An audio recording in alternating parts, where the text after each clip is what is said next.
Welcome back to Stock to Off-Road Machines, another epic video by us. As always, remember to storm out, have an epic adventure of your own. Four-wheel drives are not made to sit there and be a polished showpiece in the car park taking the kids to school day in, day out. So get off the beaten track, get those battle wounds, get those scratches, put the dents in the car, and remember the epic stories to tell the mates at the bar and tell them what you've got up to that weekend. Hey everyone, probably haven't met me yet, but I was the bloke that was out in Farm Ute last time. Good old Rick that was, but unfortunately she's gone now and we got better and new exciting things to come. So you'll see my new rig eventually once we've got her up and running. At the moment we're going to do an engine swap in it as, well, the engine that's in there, she's not in too good condition. Had a critical overheat in it and warped the head and blew the top tank of the radiator, and coolant sat around for about 2 weeks, coolant seeped into the engine, it's just rusted everything. So we've got a new engine that we're going to chuck into it, and of course with that we need a good old supply of oils, coolant and a whole bunch of other stuff. So because I don't know what oil they ran in the old engine, we're going to do a complete purge of it. Make sure we get all the old oil out, ready for when we put the new one in. Now with most cars, you'll know that they have an individual type of coolant that they run, and because they're running the wrong coolant in there at the moment, we're going to do a radiator clean. Purge all the old coolant out, ready for the new one and the correct one. Make sure you know what coolant your car runs. So at the moment they're running green, should be running blue. So we're going to make sure to give her a good clean, put the right coolant in, she'll be happy. Hopefully won't overheat ever again. Should be nice. Got transmission oil, got to get a bit more yet for the transfer case. She'll be going in and she'll be pretty. Got plenty of engine oil. Plenty of engine oil. So she'll be pretty nice, she'll be happy. She'll love the new oil. There's what's sitting there at the moment, the new one. Yeah, seen better days. So give her a good fill up, some good new oil. New oil filter. Make sure to replace these every time you do your oil. Seen people not do it before and hasn't come out too pretty. And since we're going to have an engine out, it's best to do your rear main seal when you got the engine out, instead of doing it later when the engine's still in the car and then you're out on the track and you do your main seal. So if you do a bit of maintenance while you got the engine out, you'll be laughing. You won't have to do it out on the track, hopefully. Now, since we've got a new rig, we're going to do a few upgrades as well.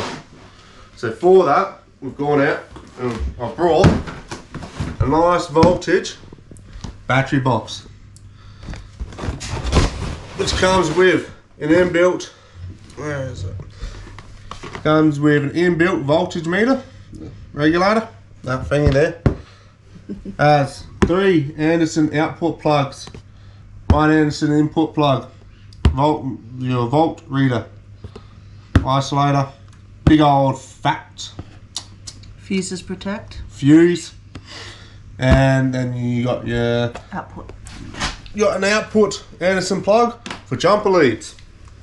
Them be pretty. There you go, spark. Also comes with 1 dual USB socket as well, and 2 12-volt sockets as well. So should be nice and pretty. This is what it looks like. Ugh. They get heavy.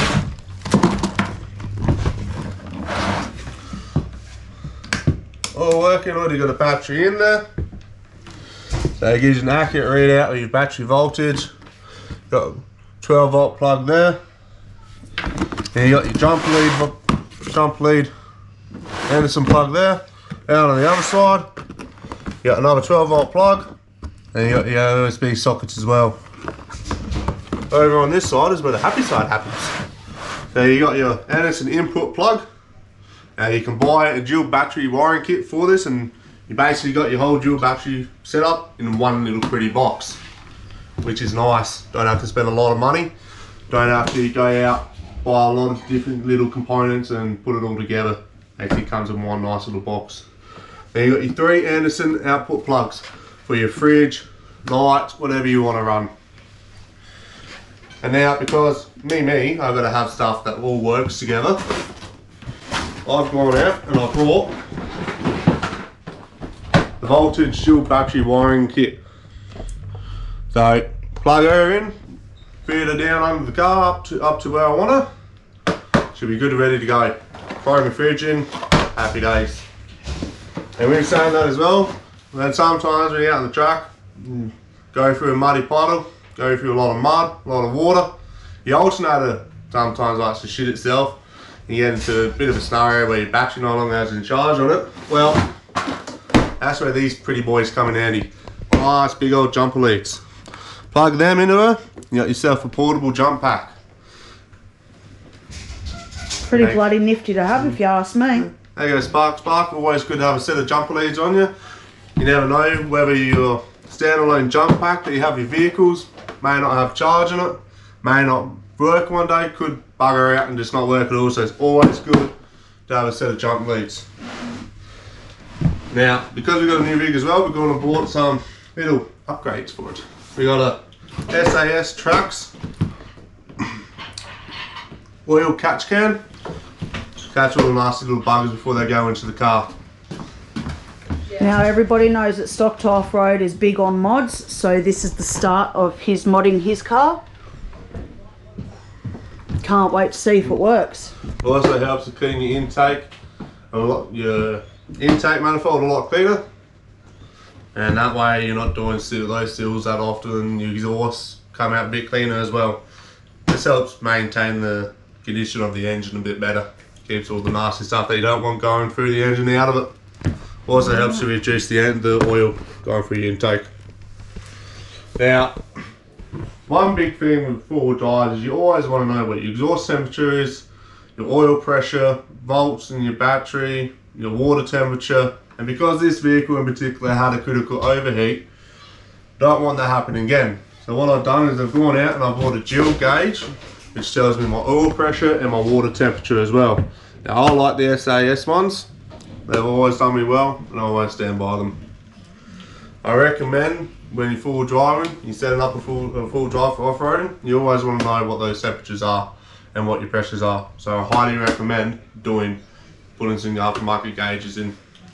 Now when you're doing your water pressure, your water temperature, you're going to have to buy an adapter plate that plugs into your radiator hose, because they don't just stick in.